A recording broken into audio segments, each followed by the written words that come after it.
Good morning everybody. आज मैं पुनः आपके सामने जीरो से हीरो सीरीज में परसेंटेज चैप्टर के साथ आपके सम्मुख प्रस्तुत हूँ।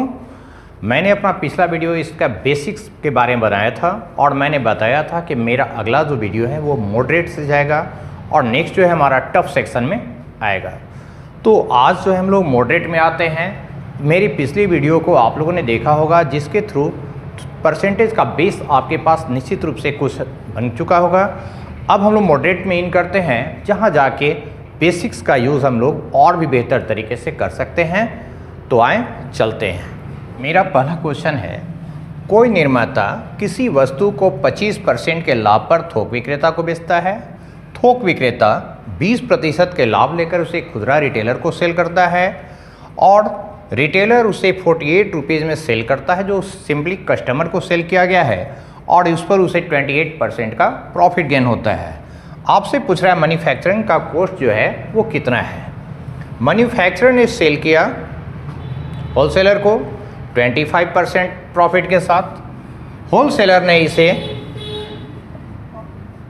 रिटेलर को बेचा है 25% प्रॉफिट के साथ और रिटेलर उसको जो है कस्टमर को बेचता है 48 में और उसे 28% का लाभ गेन होता है।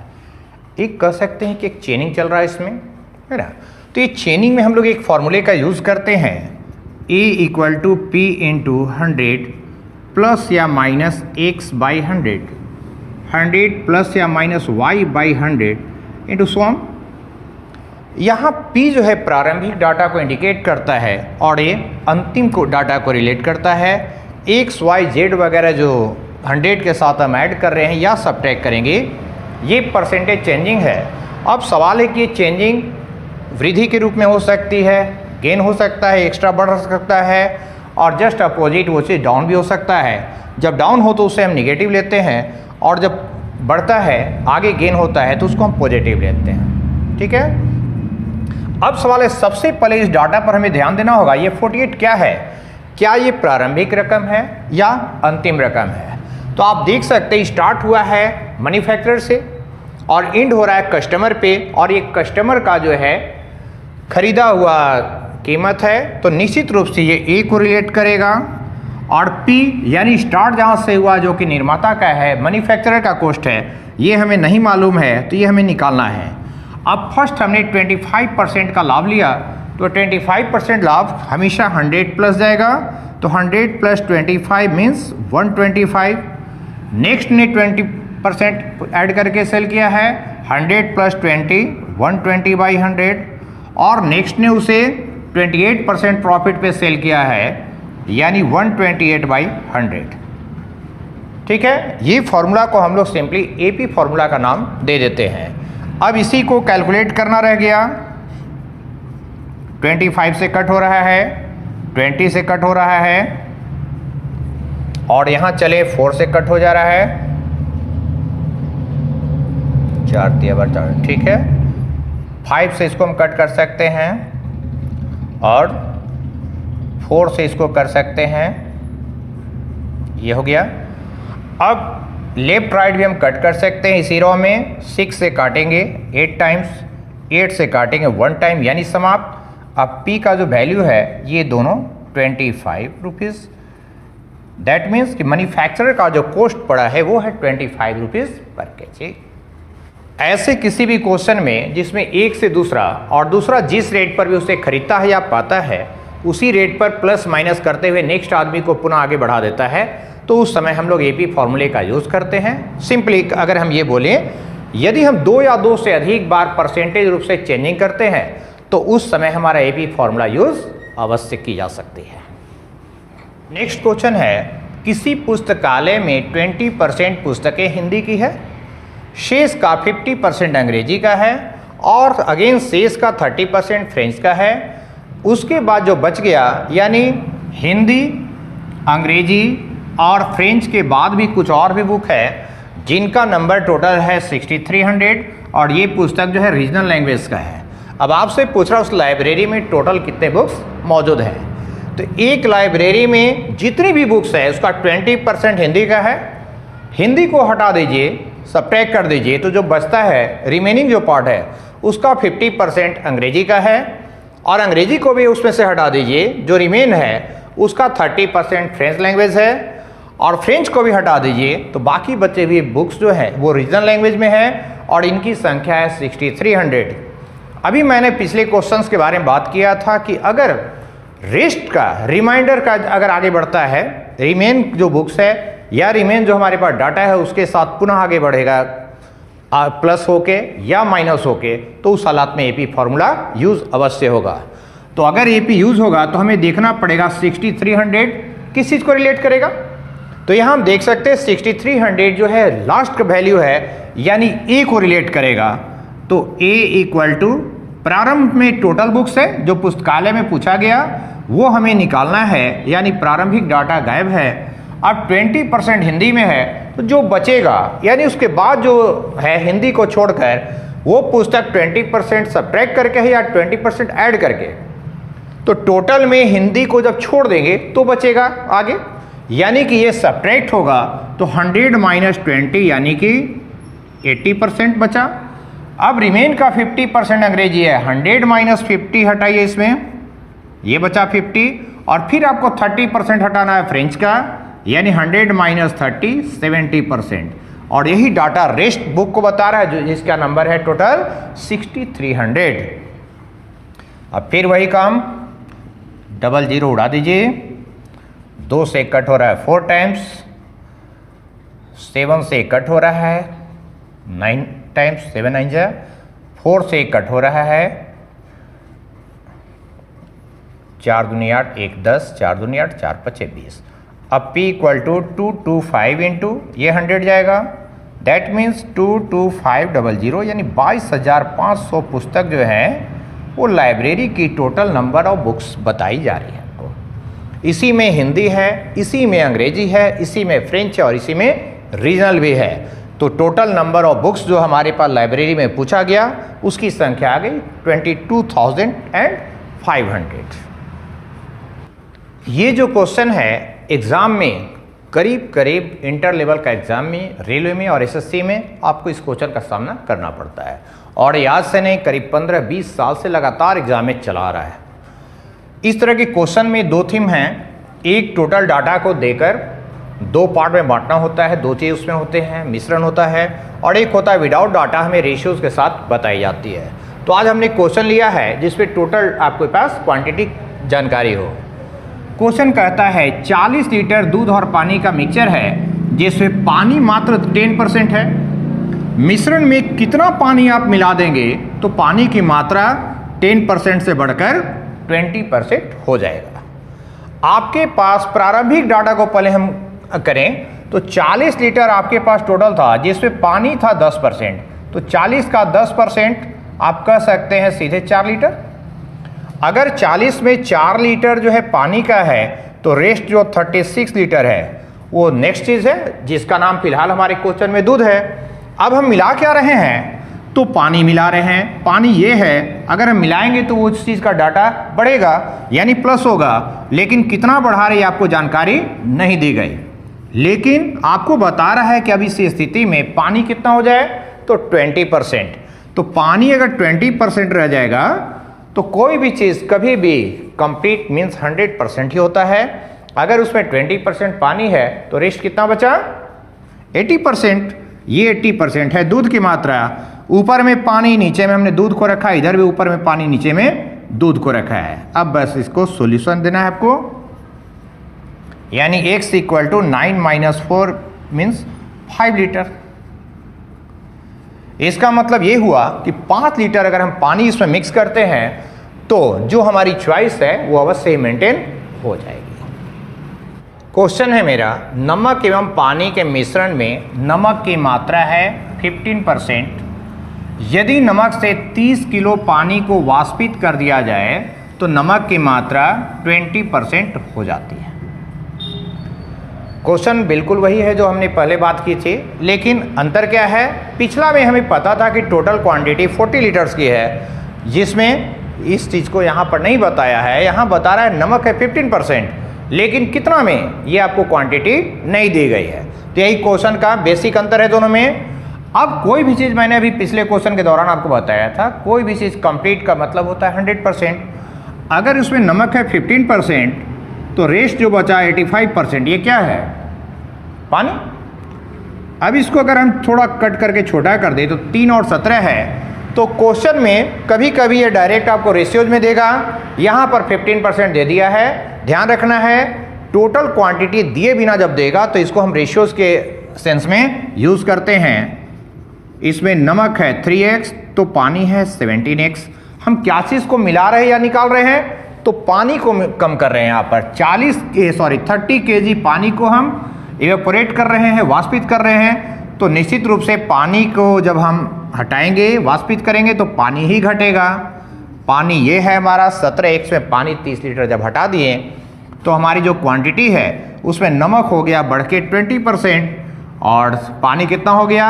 जस्ट लाइक प्रीवियस क्वेश्चन, 100 में 20 अगर पानी नमक है तो बाकी बचा 80 पानी। अब अगेन इसको कट करना है आपको। अब यहाँ चले हम 17x - 30 इक्वल टू 12x। इसको यहाँ लाएंगे तो आ जाता है 5x इक्वल टू 30, या कह सकते x इक्वल टू 6। अब हमसे क्या पूछ रहा है? प्रारंभ में नमक की मात्रा। तो हमने नमक को लिया था कितना शुरू में? 3x। तो हमारा नमक हो गया 6 × 3 यानी कि 18 लीटर। ध्यान है, अब यहाँ 15% से हमें दोबारा कोई मतलब नहीं रखना है। 15% को हमने सामान्य रूप से चेंज कर लिया है, जिसका रेशियो बना है 3:17। तो हमें अब इससे मतलब है x के वैल्यू को हम 15 में ना बल्कि 3 अब जब हम यूज करेंगे तो 3x में ही हमको पुट करना है। आशा है इस तरह के क्वेश्चंस को आप बढ़िया से बेसिक्स को समझेंगे। ये फॉर्मूला के थ्रू भी बनता है, लेकिन मेरा शुरू से मानना है कि फॉर्मूला तब यूज करें जब सामान्य थीम बहुत लंबा आपको कटता है, और मुझे नहीं लगता है कि ये आपके टाइम को जरा सा भी नष्ट कर रहा है। बिल्कुल सामान्य तरीके से आप डील करके भी उसी टाइम में उसी तरीके से आप मैनेज कर सकते हैं। यहाँ फर्क ये है कि आपकी मेमोरी में कोई भी बात नहीं जाने वाली है। मेमोरी का कोई मतलब नहीं है, सीधे सीधे आपकी ज्ञान के थ्रू आप क्वेश्चन को बनाएंगे, और जो चीज़ आप अपने माइंड से यूज करेंगे निश्चित रूप से वो बहुत ही लंबे समय तक आपके दिमाग में स्थायी रहेगा। मेरा क्वेश्चन है, किसी आयत की माप करते वक्त एक भुजा को 5% अधिक, एक भुजा को, यहाँ एक भुजा का मतलब लंबाई है या चौड़ाई है, ये कंफ्यूज नहीं रहना है। और इस बात का कोई मतलब नहीं है कि वो चेंजिंग लंबाई में है या कि चौड़ाई में। हमें सिर्फ इस बात से मतलब है कि वन टाइम एक साइड में 5% ज़्यादा लिया गया, और जबकि सेकेंड टाइम एक को 4% कम माप दिया गया है। अब वो लंबाई को बढ़ा के लिया हो या चौड़ाई को बढ़ा के लिया, इस बात से आपके बनाने पर, आपके कॉन्सेप्ट पे कोई भी फर्क नहीं आने वाला। अब बताना है आपको क्षेत्रफल में कितने % की वृद्धि होगी। तो अगर हम इसको लेंथ और ब्रेथ के हिसाब से बोल दें, सपोज कीजिए लेंथ को 5% अधिक लिया गया है, बढ़ा के ले लिया गया, और ब्रेथ को 4% जो है डिक्रीज करके लिया गया, तो आपको बताना है उसके एरिया में कितने % का चेंजिंग होगा। ये चेंजिंग हमें अभी नहीं पता कि बढ़ के होगा या डिक्रीज करके होगा, टोटल में हमें ये नहीं बताया गया, और हम पहले से प्रेडिक्ट करेंगे भी नहीं कि बढ़ेगा या घटेगा। हमें एंड करना है अपने कॉन्सेप्ट के अनुसार। हमने आपको अभी एपी फॉर्मूला में बोला था, जब लगातार अंतिम में चेंजिंग होते रहे तो आप वहाँ पर एपी यूज़ कर सकते हैं। उसी में थोड़ा सा और जोड़ लें आप, अगर कोई चीज़, दो ऐसी चीज़ें जिसके मल्टीपल से आपको रिजल्ट बनता है, उसको हम एक दूसरे का पूरक वर्ड दे देते हैं, और दो पूरक में अगर चेंजिंग होती है तो यहाँ भी एपी का यूज आप अवश्य कर सकते हैं। तो यहाँ भी लंबाई और चौड़ाई दोनों मिलकर उसके एरिया बनेगा, यानी कि लंबाई गुने चौड़ाई, दो पार्ट है हमारे पास, और दोनों को मिक्स करेंगे, मल्टीपल करेंगे तो हमारा एरिया जो पूछा गया उसका रिजल्ट हम निकाल सकते हैं। दैट मीन्स कि यहाँ पर एपी फॉर्मूला अवश्य ही लागू किया जा सकता है। अब प्रारंभिक डाटा न तो हमारे पास है अंतिम, लेकिन हमसे परसेंटेज चेंजिंग पूछा जा रहा है। तो परसेंटेज मीन्स किस में? 100 में। तो यहाँ प्रारंभिक डाटा 100 को रखेंगे। फर्स्ट डाटा को हमने 5% बढ़ाया है, दैट मीन्स 105%। सेकेंड डाटा को हमने 4% कम किया है, 100 - 4 96। बस यही डाटा को आपको बस संभाल लेना है। अगर हम 5 से काट दें, इसको हम 2 से ही काटते हैं। 2 से काटने से फायदा यह है कि नीचे जब एक जीरो है तो इसके मल्टीपल में राइट साइड से सिर्फ एक जीरो को खिसका देना है, एक डिजिट में लेफ्ट आ जाना है। 8 एकम 8, 8 दूनी 16 और 4 20, 4 दूनी 8 और 2 10। 10 से जब हम डिवाइड करेंगे तो 1 डिसमिल लेफ्ट में खिसक गया, यानी 100.8। हमने 100 से स्टार्ट किया, हमारा एंड हुआ 100.8, तो चेंज क्या हुआ? तो हम दोनों का डिफरेंस को देख सकते हैं, जो बताता है 0.8 या 8/10 कह सकते हैं 0.8 को, तो 8/10 को कह सकते हैं 4/5। अब आपका, चूंकि हम ऑप्शनल बना रहे हैं, आपका ऑप्शन डिसिमल भी हो सकता है तो फ्रैक्शन में भी हो सकता है, उसके अकॉर्डिंग अपने आप को मूव करें। अब सवाल है, ये वृद्धि हुआ या कमी हुआ? तो ये डाटा 100 से क्या हुआ, बढ़ा या घटा? अगर ये बढ़ा तो वृद्धि, अगर घटा तो कमी। ध्यान देंगे, एपी कॉन्सेप्ट, समानुपातिक कॉन्सेप्ट, दो चीज पूरी मैथ की रीढ़ मैंने पहले ही बोला है, और तीसरा चीज ये चैप्टर यानी परसेंटेज। ये तीन चीज अगर मिक्स कर ले आप अपने जीवन में, मैथ का बैंड बाजा बजा सकते हैं बहुत ही आराम के साथ।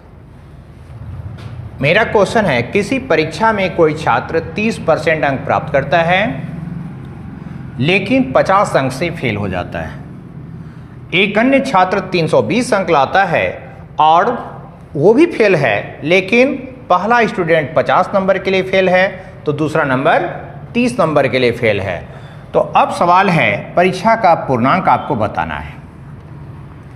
ये क्वेश्चन आमतौर पे हम लोग जो है ओरल डील बहुत आसानी से कर सकते हैं। इसी का एक छोटा रूप मैंने प्रीवियस वीडियो में आपको दिखाया था, जिसमें सिंगल स्टूडेंट के बारे में मैंने बताया था, इतना परसेंट लाता है और इतना से फेल कर जाता है, जबकि पासिंग का परसेंटेज इतना है।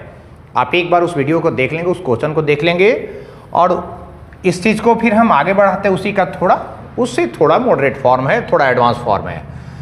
आप 320 अंक लाते हैं और 30 अंक के लिए फेल कर जाते हैं। इसका मतलब क्या हुआ कि पासिंग का जो मार्क्स है वो 320 से 30 अधिक है, यानी कि 350 है, कह सकते हैं बड़े इजीली। अब पहला आदमी जो है 50 अंक के लिए फेल किया है, और हम जान रहे हैं कि पास होने के लिए आपको 350 मार्क्स चाहिए, तो पासिंग का जो मार्क्स है वो तो 350 है, लेकिन वो 50 इससे कम था, तो फर्स्ट स्टूडेंट का मार्क्स हो गया 300। और हमें पता है कि वो बच्चा जो है 30% मार्क्स लाया है। इसका मतलब क्या हम कह सकते हैं, 30% जो है 300 मार्क्स को कवर करता है, और हमसे पूछ रहा है पूर्णांक, पूरा नंबर ऑलवेज 100% को ही रेफर करता है। अब हम चलें, वाट इक्वल टू 300 इंटू 100/30, 30 से इसको कट कर दे 10 टाइम्स, यानी कि 1000।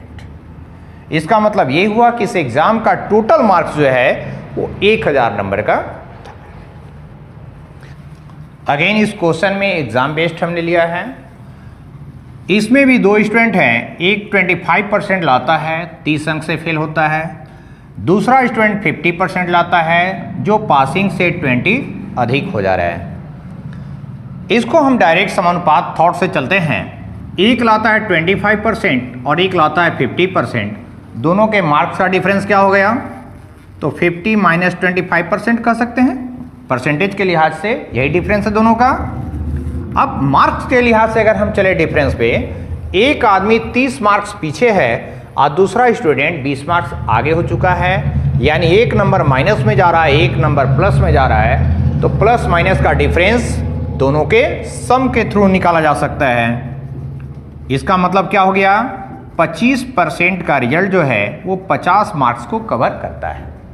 हमें क्या चाहिए, परीक्षा का पूर्णांक, यानी अगेन 100% का रिजल्ट आपसे पूछ रहे हैं। अब चलते हैं हम 50 इंटू 100/25। इसका मतलब ये हुआ कि टोटल एग्जाम हमारा 200 मार्क्स का ही था। लेकिन इस क्वेश्चन में दो और भी क्वेश्चन एराइज होते हैं। एक, परीक्षा का मार्क्स कितना था, परीक्षा का बोल रहे हैं, पासिंग का मार्क्स कितना था, और दूसरा पासिंग के लिए कितने परसेंटेज की जरूरत आपको पड़ेगी। तो हम चलते हैं पासिंग के मार्क्स के लिए। हम लेफ्ट साइड जो हम निकाल चुके हैं क्वेश्चन के थ्रू, उसमें चेंजिंग नहीं करना है। हमारा कॉन्सेप्ट क्या कहता है कि 25% का रिजल्ट 50 मार्क्स को कंफर्म करता है। अब हम चलते हैं, हमको चाहिए मार्क्स। अगर मार्क्स चाहिए तो किसी एक के परसेंटेज को आपको चेंज करना होगा, चाहे हम फर्स्ट को करें चाहे सेकंड को करें, डजंट मैटर, बस हमें किसी एक को करना है। तो अगर हम 25% को करते हैं तो 25 का तो रिजल्ट हम जान ही चुके कि 50 है ना। तो हमें बिना कैलकुलेशन का ये रिजल्ट मिल गया, 25% का रिजल्ट 50 है। इसका मतलब ये पता लग गया कि फर्स्ट स्टूडेंट ने 50 मार्क्स लाया था, लेकिन हमें साथ में ये भी पता है कि वो बच्चा 30 नंबर के लिए फेल भी कर गया। इसका मतलब क्या हुआ, 50 से 30 अधिक लाने के बाद वो बच्चा पास कर सकता था। दैट मीन्स ये हो गया आपका पासिंग मार्क्स। अब यदि आपसे कहता है पासिंग का परसेंटेज कितना है, तो हमें किसी एक के मार्क्स को चेंज करना पड़ेगा, चाहे हम 30 को करें चाहे 20 को करें। इस बार हम सेकंड पर ध्यान देते हैं, लेफ्ट साइड में चेंज नहीं करना है, पासिंग परसेंटेज ना। 25% का रिजल्ट कितना है, तो ये है 50। हमें किसका रिजल्ट चाहिए, 20 को। ये मार्क्स है, परसेंटेज चाहिए, ध्यान रखेंगे। परसेंटेज हो तो ऊपर ऊपर हमने रखा है, मार्क्स है तो नीचे नीचे हम रख रहे हैं। तो इसका रिजल्ट हो गया आपका 20 × 25/50, यानी कि 10% वो ज़्यादा लाया है। जिसने 20 मार्क्स ज़्यादा लाया, हमें ये पता लग गया उसने 10% ज़्यादा लाया, क्योंकि 20 जो है 10% को कवर कर रहा है। तो हम कह सकते हैं कि वो बच्चा 50% तो लाया था, लेकिन वो पासिंग से 10% ज़्यादा हो गया है। तो पासिंग का परसेंट कितना हो गया, तो 50 - 10 यानी कि 40%। इस कॉन्सेप्ट का फायदा यह है कि हमें किसी भी पार्ट को, चाहे ये पूछा गया हो, चाहे ये पूछा गया, चाहे ये पूछा गया, हमें अन्य की जरूरत नहीं है। ऐसा नहीं है कि हम पूर्णांक निकालेंगे तभी मार्क्स में कन्वर्ट कर सकते हैं या परसेंटेज में कन्वर्ट कर सकते हैं। हम किसी भी एक को सेपरेटली निकाल सकते हैं। ये इस पार्ट का सबसे खूबसूरत पक्ष है। क्वेश्चन हमारे देश के खाद्यान्न पे डिपेंड है। गेहूं की जब हम पिसाई करते हैं तो उसमें 17% हमारा नष्ट हो जाता है, जिसको आप लोग भी जब पिसाते हैं तो जर्दी काटना कहते हैं। एक्चुअल जब हम मशीन में गेहूं डालते हैं तो गर्म होकर, हीट होकर कुछ पार्ट उसका मशीन के अंदर रह जाता है, कुछ पार्ट जलकर समाप्त हो जाता है। तो यहाँ पर समाप्त होने वाला कंडीशन जो है 17% है, और इसके कारण गवर्नमेंट को 6 लाख टन गेहूं को बाहर से लाने की जरूरत पड़ती है, आयात करना पड़ता है। लेकिन कहता है यदि कोई उपाय लगा दिया जाए, कोई भी, चूंकि हम लोग तो भाई टेक्निकल युग में हैं और ऐसे भी इंडिया जुगाड़ू सेंस में जीता है, तो कहता है कि अगर 17% के जगह किसी जुगाड़ से हम मात्र 5% नष्ट करके काम चला सकें, तो उस हालात में हमें आयात की आवश्यकता पड़ेगी ही नहीं, है ना। आयात की आवश्यकता बिल्कुल नहीं पड़ेगी। इसका मतलब क्या है कि गेहूं की उपज, सॉरी मतलब पूछ करें, इस हमें पूछ रहा है गेहूं की उपज कितने। तो हमारा नष्ट पहले तो होता था 17%, लेकिन करा 5% में दिक्कत नहीं है। दिक्कत कब है, 5% से ज़्यादा नष्ट होने पर। तो कितना ज़्यादा नष्ट हो रहा है, तो 17 - 5 यानी कि 12% नष्ट हो रहा है। और ये जो नष्ट हो रहा है ज़्यादा, इसी के कारण आपको 6 लाख टन की आवश्यकता पड़ रही है ना, क्योंकि 5% तक में आपको दिक्कत नहीं है, आपको आयात की जरूरत नहीं है। जितना भी आप उपजाते हैं अपने एरिया में, उसी पर आपका देश चल सकता है। तब सवाल है हमें क्यों जरूरत पड़ी, क्योंकि 5 से अधिक है। कितना अधिक है, तो 12% अधिक है। इसका मतलब है कि ये 12% जो हमारा नष्ट हो रहा है, इसी के कारण हमें 6 लाख टन की आवश्यकता पड़ रही है।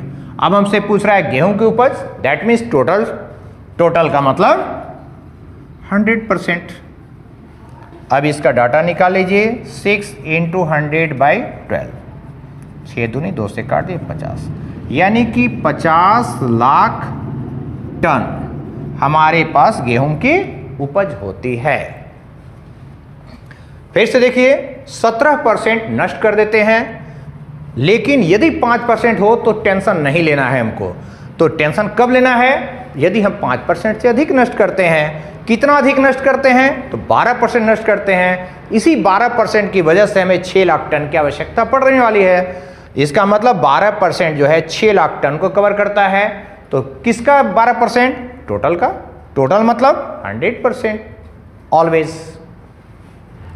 सवाल है, कोई व्यक्ति अपने वेतन का 10% पीएम केयर फंड में देने का निर्णय लेता है, लेकिन जब देने का समय आता है तो बदल जाता है। हम सब भी करते हैं। 31 दिसंबर की रात में प्लानिंग बनती है, नेक्स्ट ईयर मॉर्निंग में उठेंगे, ये करेंगे, इतना घंटा पढ़ेंगे, ये खेलकूद नहीं करेंगे, मम्मी पापा को तंग नहीं करेंगे, भाई बहन को तंग नहीं करेंगे।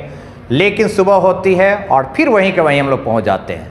ठीक उसी तरह ये भी जनाब हैं जिन्होंने फ्री बैठ के दिमाग लगाया कि भाई मैं बहुत कमाता हूं, मेरे पास सफिशिएंट राशि है, तो इसका 10% क्यों ना हम पीएम के केयर फंड में दे दें ताकि देश का कुछ भला हो सके। लेकिन सोचना और करना दो अलग अलग बातें हैं। इसने सोचा जरूर, लेकिन जब देने का समय आया तो उसने 1800 रुपया देकर टरका दिया आदमी को, है ना। और ये जो 1800 दिया वो उसके द्वारा संकल्पित राशि जो उसने सोचा था, तय किया था, यानी 10%, उसका मात्र 60% ही था। ठीक है, तो सवाल है उसका वेतन कितना। क्या आपको लगता है कि इसको एपी से बना सकते हैं? अगर आप ऐसा सोच रहे हैं, बिल्कुल सही सोच रहे हैं, ये एपी से बनेगा। अब सवाल है ये जो 1800 कौन सी राशि है? स्टार्ट तो है नहीं, स्टार्ट तो वेतन से हुआ है, वेतन ये है नहीं, तो है क्या? जो उसने दिया यानी इन राशि। हम चलते हैं स्टार्ट, हमें नहीं मालूम है, उसको देना था कितना? मात्र 10% ही देना था। लेकिन इस 10% का उसने 60% दान दिया है, और ये दान किया हुआ राशि कितना है? 1800 है। उसने तय किया था 10%, किसका? अपने वेतन का। वेतन जो हमें नहीं जानकारी है, लेकिन इस 10% को उसने दिया नहीं, बल्कि 10% का तय राशि जो था उसका 60% उसने दान दिया, और ये 60% का राशि जो बना वो है 1800 रुपये। चलिए अब कैलकुलेट करते हैं। यानी कि उसका वेतन 30,000 रुपया है। सवाल है आपके पास 2 टंकी है ए और बी, जिसमें पानी की मात्रा है 6:5 के अनुपात में। टंकी ए जो है उसमें 6 हिस्सा है तो बी में 5 हिस्सा है। अब सवाल है ए जो टंकी है उसमें 30% पानी आप इंक्रीज कर देते हैं।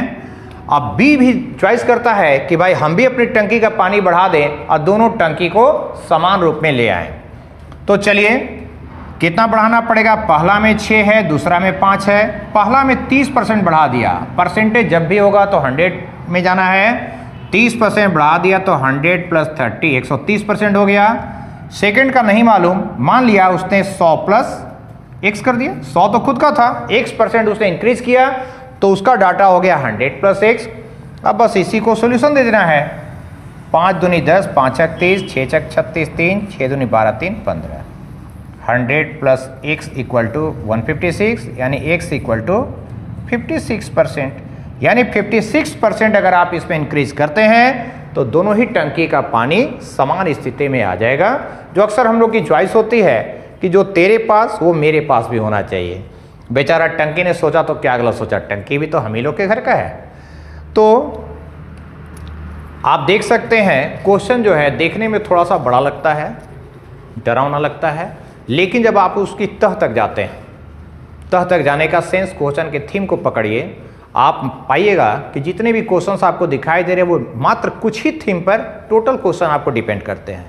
अगर हम थीम को पकड़ लेते हैं, सबसे पहला फ़ायदा होता है कि हम क्वेश्चन को पढ़ने में जो टाइम इन्वेस्ट करते हैं वो हमारा बचता है, क्योंकि थोड़ा सा पढ़ के हमें दिमाग तुरंत क्लिक करता है कि वो क्वेश्चन जो है इस तरह का है। आप उसके साथ तुरंत आगे बढ़ जाते हैं और बनाने का टाइम बहुत ही आसान हो जाता है आपके लिए। नए नए फॉर्मूले यूज़ करना कतई बहादुरी मैं नहीं मानता हूँ कभी भी। आप कॉन्सेप्ट से चले, लेकिन कॉन्सेप्ट इतना स्ट्रांग होना चाहिए कि चुटकी बजाते आप क्वेश्चन को सॉल्व कर सकें। तो आशा है कि इस वीडियो से आप परसेंटेज के मॉडरेट क्वेश्चंस को सॉल्व करने में सफल होंगे। अगर आप लोगों की कोई क्वेरी हो अवश्य कहें, और अगली क्लास में, अगले लेक्चर में मैं इसमें और आगे बढ़ाऊंगा, क्वेश्चन को और एडवांस करूंगा, टफेस्ट जाएगा। अगर आप लोगों के पास कुछ टफेस्ट का कलेक्शन हो आप हमें दे सकते हैं, मैं कोशिश करूंगा कि वीडियो में उसको समावेश करूं। तो आज के लिए इतना ही, टाटा बाय।